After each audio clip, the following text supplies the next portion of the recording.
मार्च में army chief को मुद्दत मुलाजमत में गैर मुअय्यना मुद्दत तक तौसी की पेशकश की गई। ये पेशकश तहरीक अदम एतमाद के खात्मे के बदले की गई, जो आर्मी चीफ ने ठुकरा दी।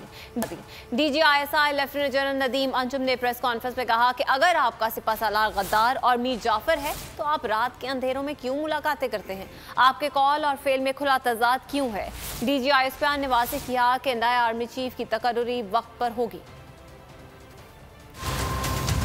मार्च के महीने में आर्मी चीफ को उनकी मुद्दत मुलाजमत में गैर मुअय्यना मुद्दत की तोसी की पेशकश भी की गई। ये बहुत पुरकशिश पेशकश थी, लेकिन उन्होंने इसको भी ठुकरा दिया, इसलिए कि उन्होंने जो बुनियादी फैसला किया था कि दायरे को मुतनाज़ा रोल से हटा के आईनी रोल पे लाना है। बट मैं ये जरूर पूछना चाहता हूँ कि अगर आपका दिल मुतमईन है कि आपका सिपह सालार गद्दार है, मीर जाफर है, तो माजी करीब में इतनी तारीफों के पुल क्यों बांधते थे आप? उसकी मुद्दत मुलाजमत में इतनी तोसी क्यों दे रहे हैं? अजीब बात है, आप समझते हैं सिपह सालार गद्दार है, लेकिन आप उन्हें कह रहे हैं कि पूरी जिंदगी के लिए अगर आपने इस मुलाजमत में रहना तो रहें। और अगर वो वाकई आपकी नजर में गद्दार है, आपकी सोच में गद्दार है, तो फिर आज भी उनसे पसे पर्दा क्यों मिलते हैं? लेकिन ये ना करें कि आप रात की खामोशी में बंद दरवाजों के पीछे हमें मिलें, अपनी आईनी गैर आईनी ख्वाहिशात का इजहार करें, वो भी आपका हक है। लेकिन ये नहीं हो सकता कि दिन की रोशनी में उसी बंदे को आप गद्दार कहें। आपकी कौलो फेल में, फिक्र तदब्बर में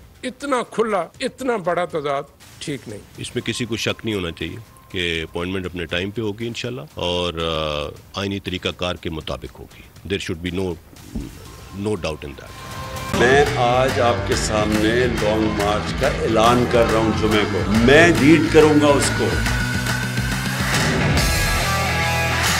कप्तान का हकीकी आजादी मार्च। उन्होंने कंटेनर रखे तो हटा दोगे। दिन हो या रात, बोल न्यूज 24 घंटे रहेगा साथ।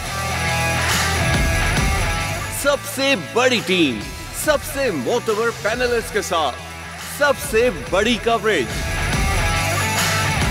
देखिए पाकिस्तान की सबसे बड़ी नशरियात सिर्फ बोल न्यूज पर। सबसे ज्यादा व्यूज, सबसे ज्यादा रील्स और सबसे ज्यादा रेटिंग के साथ बोल अब भी नंबर 1 पोजीशन पर बरकरार। सब्सक्राइब करें और बेल दबाएं ताकि कोई खबर रह न जाए।